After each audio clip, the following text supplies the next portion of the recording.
Hello बच्चों, चलिए प्रश्न को देखते हैं। गणितीय आगमन के सिद्धांत से सिद्ध कीजिए कि n के सभी प्राकृतिक मानों के लिए n की घात 3 प्लस 3n की घात 2 प्लस 5n प्लस 3 का गुणक है।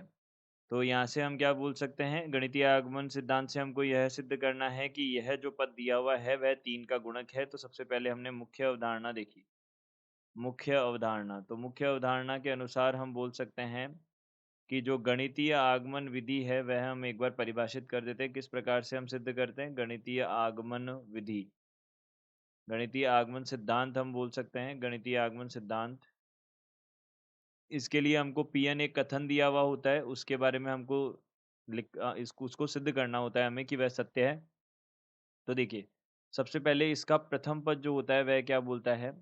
क्या बोलता है वह कथन? n बराबर 1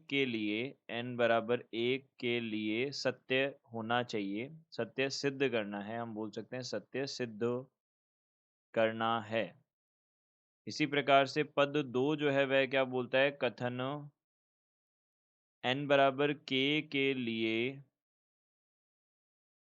सत्य मानना होगा, सत्य मानना होगा। और पद 3 जो है वह क्या बोलता है? कथन n बराबर k प्लस 1 के लिए सत्य सिद्ध करना है। यह हमारे पास में सिद्ध करना है।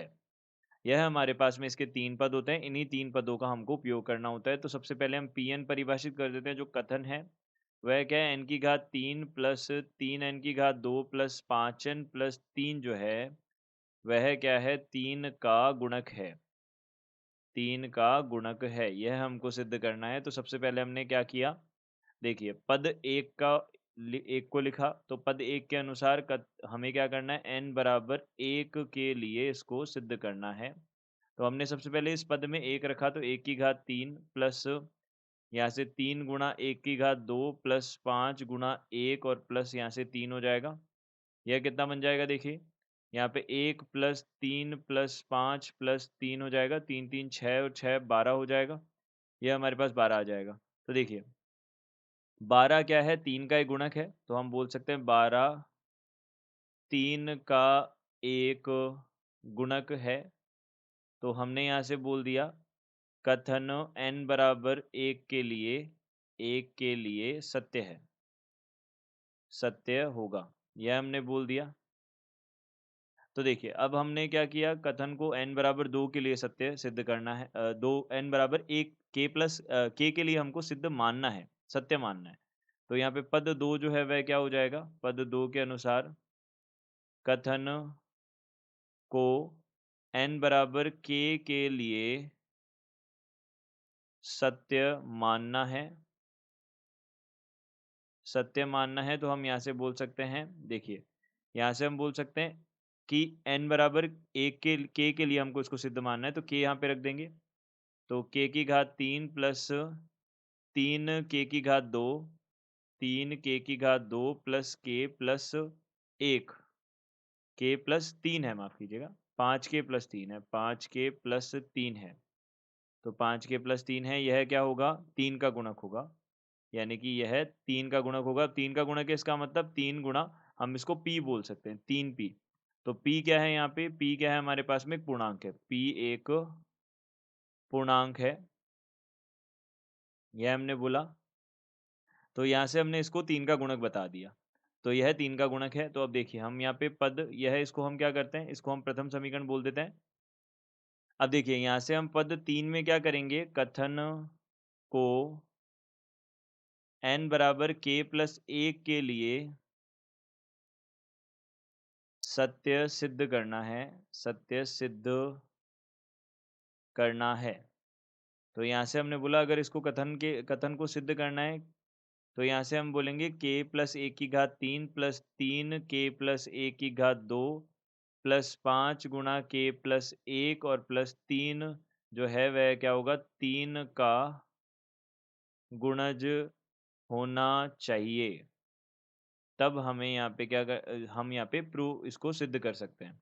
तो देखिए, यहाँ से हमने क्या किया, यहाँ से हमने पहले इसको हल किया। तो देखिए यहाँ से हमने इसको हल किया तो k प्लस a की घात 3 है, तो हम सबसे पहले सूत्र लिख देते हैं a प्लस b की घात 3 जो होता है वह क्या होता है a की घात 3 b की घात 3 प्लस 3 a की घात 2 और प्लस 3 a b की घात 2 यह होता है। और a प्लस b की घात 2 कितना होता है a की घात 2 प्लस b की घात 2 प्लस 2ab होता है, यह बनता है।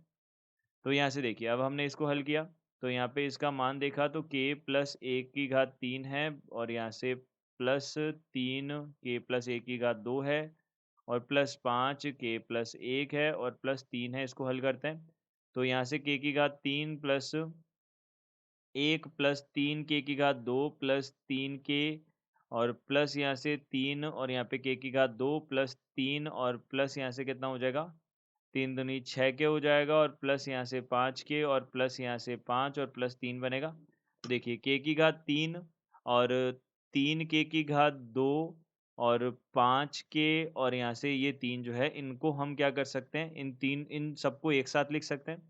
तो यहाँ से हमने बोला k की घात 3 प्लस यहाँ से 3 k की घात 2 3 k की घात 2 प्लस यहाँ से हमने क्या बोला 5 के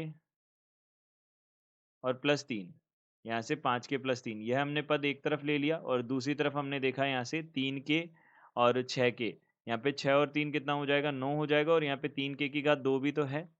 तो यहाँ से हमने बोला 3 के की घात 2 अलग से और प्लस यहाँ से 9 के हो जाएगा, यह बन जाएगा। और 1 प्लस 3 4 4 और 5 यहाँ से कितना हो जाएगा 9 हो जाएगा। यह हमारे पास 4 और 5 9 हो जाएगा, यह बन जाएगा। अब हमें पता है प्रथम समीकरण से हम इसका मान कितना लिख सकते हैं, इसका मान हम लिख सकते हैं 3p लिख सकते हैं। तो यहाँ से कितना आ जाएगा देखिए 3p प्लस यहाँ पे 3k की घात 2 प्लस 9k प्लस 9 हो जाएगा। अब देखिए यहाँ से अगर हम देखें तो इसमें से हम 3 को उभयनिष्ठ ले सकते हैं तो p plus 3k p plus k की घात 2 प्लस 3k प्लस 3 आ जाएगा।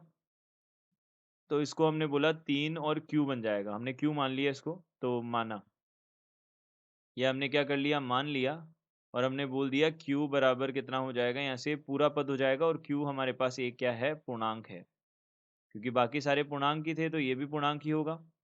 तो हमने ये बोल दिया q आ गया। तो अतः हम बोल सकते हैं यहाँ से कि जो हमने पद लिया था k प्लस एक की घात 3 प्लस यहाँ से 3k प्लस एक की घात 2 प्लस यहाँ से कितना था 5k प्लस एक और प्लस 3 क्या होगा 3 का गुणज होगा। तो यहाँ से हमने बोल दिया, यहाँ से हमने क्या बोल दिया ये बोल दिया। तो देखिए यहाँ से हम बोल सकते हैं कथन n बराबर k प्लस एक के लिए सत्य है, के लिए सत्य है, यह बोल दिया हमने।